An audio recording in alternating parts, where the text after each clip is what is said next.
સંઘ પ્રદેશ દાદરાનગર હવેલી અને દમણ દીવમાં યોજાઈ રહેલી સ્થાનિક સ્વરાજની ચૂંટણીઓમાં મતદાન પહેલા જ તમામ સ્થાનિક સ્વરાજની સંસ્થાઓમાં ભાજપનો ભગવો લહેરાયો છે.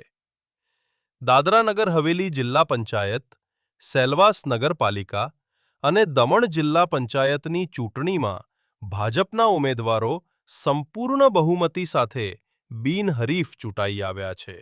આથી કેસરિયા છાવણીમાં ઉત્સાહનો માહોલ છવાયો છે. આમ તમામ સંઘ પ્રદેશોમાં મતદાન પહેલા જ ભાજપે મેદાન માર્યું છે. આગામી 5મી નવેમ્બરના રોજ દમણ અને દાદરાનગર હવેલી જિલ્લા પંચાયતની ચૂંટણીનું મતદાન યોજાઈ રહ્યું છે. આ સાથે જ સેલવાસ નગરપાલિકાની પણ ચૂંટણી માટે 5મી તારીખે મતદાન છે. સ્થાનિક સ્વરાજની ચૂંટણીને લઈ રાજકીય માહોલ ગરમાયો છે. પરંતુ મતદાન પહેલા જ ભાજપે 3 જિલ્લા પંચાયતો અને બંને નગરપાલિકામાં બિનહરીફ બહુમત મળી ગયો છે. દમણ જિલ્લા પંચાયતની કુલ 16 બેઠકોમાંથી 10 બેઠકો, દમણ નગરપાલિકાની કુલ 15 બેઠકોમાંથી 12 બેઠકો, સેલવાસ નગરપાલિકાની 15 બેઠકોમાંથી 14 બેઠકો અને દાદરા નગર હવેલી જિલ્લા પંચાયતની કુલ 26 બેઠકોમાંથી 17 બેઠકો અને દીવ જિલ્લા પંચાયતની 8 બેઠકોમાંથી 5 બેઠકો પર ભાજપના ઉમેદવારોએ બિનહરીફ જીત મેળવી છે. આથી તમામ સ્થાનિક સ્વરાજની મુખ્ય સંસ્થાઓ ભાજપે કબજે કરી લીધી છે. સાથે 3 જિલ્લાની 1.5 ડઝન ગ્રામ પંચાયતો પણ ભાજપની તરફેણમાં સમરસ થઈ ગઈ છે. આથી કેસરિયા છાવણીમાં ઉત્સાહનો માહોલ છે. દાદરા નગર હવેલી દમણ દીવમાં સ્થાનિક ચુનાવ થઈ રહ્યા છે, જેમાં દમણ નગરપાલિકામાં 15 વોર્ડ છે, જેમાંથી ભારતીય જનતા પાર્ટી 12 વોર્ડમાં જીત હાંસિલ કરી લીધી છે. જિલ્લા પંચાયતની 16 સીટ છે, જેમાંથી 10 પર અમે વિજય હાંસિલ કર્યો છે અને 16 પંચાયતોમાંથી 9 પંચાયતોમાં સરપંચ અમે જીતી લીધા છે. એવી જ તર્જ પર સેલવાસમાં 15 નગરપાલિકા જે છે વોર્ડ છે, એમાંથી અમે 14 પર જીત હાંસિલ કરી છે. જિલ્લા પંચાયતની 26 સીટ છે, તેમાંથી અમે 17 જીત હાંસિલ કરી છે અને સરપંચી જે 26 સીટ છે, એમાંથી 6 સરપંચ પણ અમે જીતી લીધા છે. એ જ પ્રમાણે દીવમાં પણ 2 સરપંચના ઇલેક્શન હતા, 2 પંચાયતના, એ બંને અમે જીતી લીધા છે. 8 જિલ્લા પંચાયતની ચુનાવ છે, એમાંથી 5 અમે જીતી લીધા છે. 5 તારીખે વોટિંગ રહેશે. અમે બધી તમામ સીટ અમે જીતવાનો પ્રયત્ન કરશું અને જીતી જશું, વિશ્વાસ છે.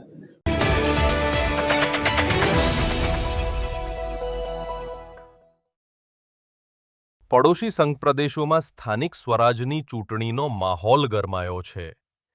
દમણ જિલ્લા પંચાયત, દમણ નગરપાલિકા અને દાદરાનગર હવેલી જિલ્લા પંચાયત અને સેલવાસ નગરપાલિકામાં ભાજપનો બિનહરીફ ભગવો લહેરાયો છે અને ભાજપના બહુમતી ઉમેદવારો બિનહરીફ ચૂંટાયા છે.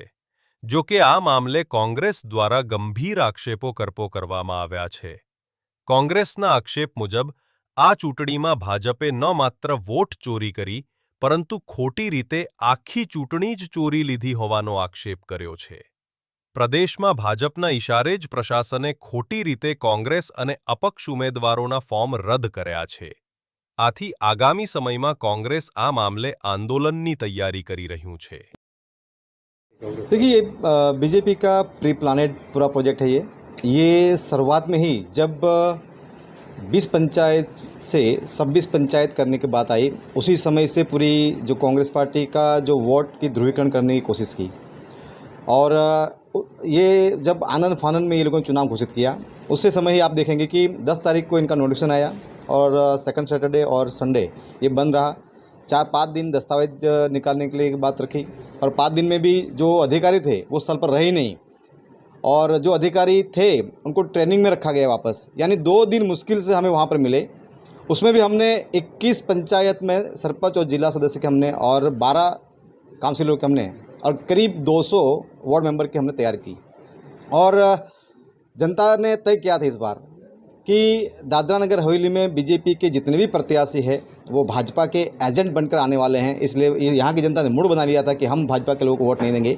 ये प्रशासन, आईबी, एलआईबी और सेंटर की जितनी भी जो टीम है, जितनी भी संस्था है, उनको समझ में आ चुका था और यही चीज़ों को लेकर कांग्रेस पार्टी ने पूरी ताकत से तैयारी कर ली थी और बीजेपी बैकफुट पे आकर ये सारे षड्यंत्र जो आरओ और प्रियांक किशोर उनके नेतृत्व में यहाँ जितने भी मामलतदार, एग्जीक्यूटिव और जितने चीफ काउंसिल सीओ है, ये तमाम उनकी जो पूरी टीम मिलकर बिल्कुल एक भाजपा के प्रचारक बनकर, भाजपा वालों ने जिनके जो नेता थे वो वहाँ नहीं दिखे, लेकिन भाजपा के पूरा काम यही अधिकारी कर रहे थे। दैट मीन्स यहाँ पर अब तक हम देख रहे थे कि वोट चोरी की बात चल रही थी, लेकिन दादरा नगर हवेली में ये इनका पायलट प्रोजेक्ट शुरू हुआ है कि पूरी चुनाव को ही चोरी कर अब सत्ता हथियाने की बात कर रहे हैं। और यही जो गृह मंत्री अमित शाह बात कहते हैं कि हम 50 साल राज करेंगे, 50 साल राज करेंगे, तो यही फॉर्मूला है, यही फंडा है, यही चुनाव चोरी कर ये 50 साल राज करने की बात कर रही है। लेकिन कांग्रेस पार्टी ने दादरा नगर हवेली में यहाँ से पर्दाफाश किया हुआ है और ये तमाम चीज़ें हमने हमारे आलाकमान, हमारे टॉप लीडरशिप को सामने बात रखी है और इसको लेकर जहाँ भी लीगल फाइट करनी हो, रोड पे आंदोलन करना हो, धरना करना हो, जहाँ कहीं भी कांग्रेस पार्टी पूरी ताकत के साथ दादरा नगर हवेली में तैयारी करेगी। देखिए, यहाँ जो घटना हुई है वो पूरी तरह लोकशाही की हत्या है। वोटें चुराने की बात नहीं हुई, पूरी तरह चुनाव चुराने का काम यहाँ के जो प्रफुल्ल पटेल है प्रशासक और बीजेपी ने, इन्होंने पूरी तरह लोगों को खड़ा रहने का जो अधिकार था, जो हक है सबका, उसको समाप्त करने की कोशिश यहाँ के प्रशासन ने की है। आगे की रणनीति क्या होगी और कितने जो उम्मीदवार है अभी मैदान में है कांग्रेस की तरफ से? देखिए, जो भी बहुत कम उम्मीदवार है, मेजॉरिटी के साथ तो नहीं है, लेकिन वो जो भी उम्मीदवार है उनको हम ताकत के साथ लड़ाएंगे और जो भी उनकी तरफ से गलतियां हुई है, गलतियां नहीं कहूँगा, जानबूझकर उन्होंने किया है ये सब बातें, तो उन अधिकारियों के ऊपर, जिलाधिकारी हो, मामलेदार हो, सभी के ऊपर कार्रवाई होनी चाहिए। हम हाईकोर्ट में जाएंगे और आगे तक ये लड़ाई हम लड़ेंगे। सर, कांग्रेस को प्रत्याशी चुनने में या इसमें हमने बड़ी ताकत के साथ 3 महीने से लगातार नगर परिषद में और जिला परिषद में हर जगह पे से हमने कैंडिडेट पे फॉर्म भरे हुए थे। भरने के बाद सब कागजात भी उसमें जोड़े हुए थे, लेकिन जिलाधिकारी ने और यहाँ के पूरे प्रशासन ने ये फॉर्म रिजेक्ट किए उनके, और गैर तरीके से रिजेक्ट किए हुए हैं। पूरे कागजात जोड़ने के बाद भी अगर पूरे के पूरे वहाँ फॉर्म वहाँ पे कैंसिल किए जाते हैं। यहाँ का ही उदाहरण नहीं, दीव दमन का भी जो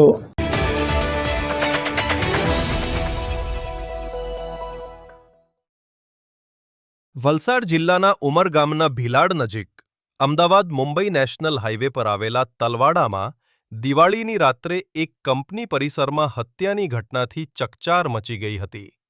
હાઈવે પર આવેલેલી લક્કી પ્લાય એન્ડ લેમિનેટ્સ નામની કંપનીના જ એક સુપરવાઇઝર એવા રામચરણ કચરની કંપની પરિસરમાં જ કરપીન હત્યા કરવામાં આવી હતી। બનાવને કારણે દિવાળીની રાત્રે જ ધોડધામ મચી ગઈ હતી।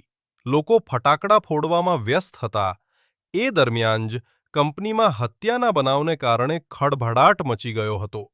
ઘટનાની જાણ થતાં ભીલાડ પોલીસનો કાફલો સ્થળ પર પહોંચ્યો હતો અને તપાસ હાથ ધરી હતી અને કંપની સુપરવાઇઝરની હત્યારના આરોપીને ઝડપવા પ્રયાસો હાથ ધર્યા હતા। લક્કી પ્લાય એન્ડ લેમિનેટ્સ નામની આ કંપનીમાં સુપરવાઇઝરની હત્યાની ઘટના એ પોલીસને દોડતી કરી દીધી હતી। જો કે પોલીસે તાત્કાલિક ઘટના સ્થળે પહોંચી અને રાતભરની મહેનત બાદ ગણતરીના સમયમાં જ પોલીસે હત્યારા આરોપી ઉદયની ધરપકડ કરી હતી। પોલીસની પ્રાથમિક તપાસમાં બહાર આવ્યું છે કે મૃતક રામચરણ કચેર આ કંપનીમાં સુપરવાઇઝર તરીકે ફરજ બજાવતા હતા। જો કે આ કંપનીમાં કામ કરતા મોટાભાગના કામદારો બહારના હોવાથી આ કંપની પરિસરમાં જ કંપની દ્વારા બનાવવામાં આવેલી રૂમમાં કેટલાક કામદારો રહેતા હતા। ત્યારે દિવાળીની રાત્રે કંપનીમાં કામદાર તરીકે કામ કરતા ઉદય અને તેના અન્ય સાથી કામદાર મિત્ર કામદારો રૂમની બહાર બેઠા હતા. આ દરમિયાન તેઓ જોરજોરથી વાતો કરી અને મસ્તીમાં ગાળાગાળી કરી રહ્યા હતા. આ દરમિયાન ત્યાંથી પસાર થતા કંપનીના સુપરવાઇઝરે ઉદય અને તેના સાથીઓને ટકોર કરી હતી. આથી આ મામલે કામદારો અને સુપરવાઇઝર વચ્ચે ઉગ્ર બોલાચાલી થઈ હતી. આ દરમિયાન આવેશમાં આવેલા ઉદય નામના કામદારે લાકડાનો ફટકો લઈ કંપની સુપરવાઇઝર રામચરણ કચેર પર જીવલેણ હુમલો કર્યો હતો. આ હુમલામાં સુપરવાઇઝર રામચરણ કચેરનું મોત નીપજ્યું હતું. જો કે ગણતરીના સમયમાં જ પોલીસે આરોપીની ધરપકડ કરી સળિયા પાછળ ધકેલી દીધો છે. દિવાળીનો તહેવાર ખુશીઓનો તહેવાર માનવામાં આવે છે. જો કે આ ખુશીના તહેવાર વચ્ચે કંપની પરિસરમાં કંપનીના કામદારો અને સુપરવાઇઝર વચ્ચે મામૂલી વાતને થયેલી બોલાચાલીએ ઉગ્ર સ્વરૂપ ધારણ કર્યું અને કામદાર દ્વારા જ કંપની સુપરવાઇઝરની હત્યા નિપજાવી હતી. જો કે ગણતરીના સમયમાં જ પોલીસે હત્યારા આરોપીને ધરપકડ કરી છે. આમ એક સામાન્ય વાતમાં જ આવેશમાં બનેલા હત્યાના બનાવથી પંથકમાં સનસની મચી ગઈ હતી. વલસાડ જિલ્લાના ભીલાડ પોલીસ સ્ટેશન વિસ્તારમાં તલવાડા ઔદ્યોગિક વિસ્તારમાં આવેલ લકી પ્લાયવુડ ફેક્ટરીમાં એક હત્યાનો બનાવ બનેલ. આ બનાવની જાણ ભીલાડ પોલીસને થતાં તાત્કાલિક ભીલાડ પોલીસ ઘટના સ્થળે પહોંચી ગયેલી અને મરણ જનારની ડેડ બોડીને પોસ્ટમોર્ટમ માટે હોસ્પિટલો મોકલી આપેલી. આ બાબતે ભીલાડ પોલીસે મર્ડરની એફઆઈઆર રજીસ્ટર કરેલ છે અને એક આરોપીની તાત્કાલિક ધરપકડ કરેલ છે. તપાસ દરમિયાન જાણવા મળેલ છે કે આ જ ફેક્ટરીમાં સુપરવાઇઝર તરીકે કામ કરતા રામચરણ કચેર જેની હત્યા થયેલી હતી અને જે આરોપી છે એનું નામ છે બબલુકુમાર શાહ, જે આ જ ફેક્ટરીમાં લેબર તરીકે કામ કરતો હતો. બનાવના સમયે આ આરોપી બબલુકુમાર શાહ અને તેના મિત્રો રૂમમાં મસ્તી કરતા હતા. દરમિયાન આ સુપરવાઇઝર એટલે કે ભોગ બનનાર મરણ જનાર રામચરણ ત્યાંથી પસાર થતા હતા અને એમણે આ આરોપીને અને તેના મિત્રને ઠપકો આપેલો, જેનું બંદૂક રાખી અને આવેશમાં આવી અને આરોપીએ એક લાકડાનો ફટકો લાવી અને મરણ જનારને આડેધડ લાકડાનો ફટકો મારેલો. આ દરમિયાન આ ઈજાથી મરણ જનારનું સ્થળ ઉપર જ મોત થયેલ હતું. કંઈ અગાઉનું કોઈ કારણ નહોતું? બનાવની તપાસ દરમિયાન આરોપીની પૂછપરછ દરમિયાન તેમજ અન્ય સાયદોના જવાબમાં એવું જાણવા મળેલું છે કે આ ઘટના જે છે એ આકસ્મિક ક્ષણિક જે બોલાચાલી થયેલી એના કારણે બનેલી છે.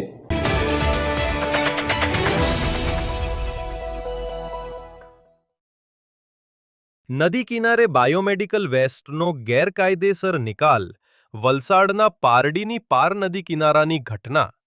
નદી કિનારે મોટા પ્રમાણમાં બાયોમેડિકલ વેસ્ટનો જથ્થો મળ્યો. કોઈ અજાણ્યા શખ્સોએ ગેરકાયદેસર રીતે નદી કિનારે બાયોમેડિકલ વેસ્ટ ફેંક્યો. નદી કિનારે વપરાયેલી સિરિંજ ઇન્જેક્શનનો દવાની બોટલો સહિત બાયોમેડિકલ વેસ્ટ મળ્યો. નદી કિનારે ગેરકાયદેસર બાયોમેડિકલ વેસ્ટના નિકાલથી લોકોમાં રોષ.